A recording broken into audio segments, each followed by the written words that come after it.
Nick Baden may be a chartered accountant, but his typical work apparel is more smart casual than Bean Counter's suit. That is remarkably appropriate since he's the chief executive of online-style juggernaut Asos, which specializes in supplying the latest trends in the click of a mouse or tap on a phone screen. Despite being listed on the London Stock Exchange's junior market, AIM, Asos is valued more highly than the likes of Marks & Spencer as well as supermarket groups Sainsbury's and Morrisons. It seems to have no desire to jump up to a full listing, with all the costs and management time that involves. But its plans elsewhere are ambitious, with a target of 25 to 30% revenue growth this year. Part of this will come from expanding rapidly, both in the UK and overseas, with total investment this year expected to reach £200 million.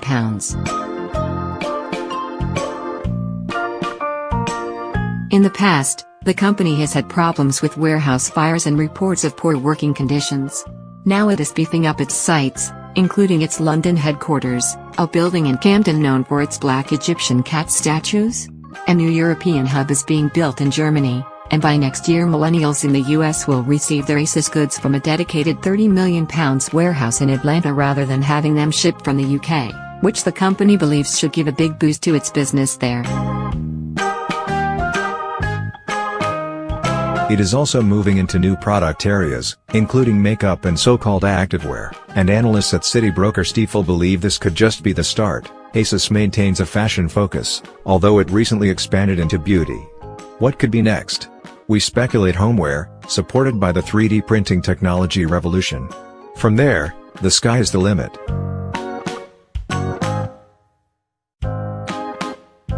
Historically, the group has suffered from growing pains, as increasing sales outstripped its ability to fulfill them.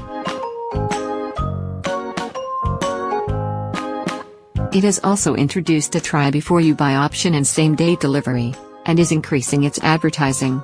JP Morgan analysts point to the fact that it has been splashing out on billboard advertising associated with the beauty launch in the activewear campaign, adding, "We also note that Asos is launching a TV advertising campaign in France, perhaps highlighting the success of the UK billboard advertising efforts." But there are challenges. Competition is intense and increasing, not least from the fashion ambitions of Amazon, which was once said to be interested in buying Asos. And every time it is praised for an initiative, using plus-size models on its website, for example, it seems there is also a fashion misstep which is instantly seized upon by a sarcastic media. There is even an Instagram page devoted to ridiculing its creations. There is also the question of finding a new finance director after Helen Ashton announced last month she was stepping down.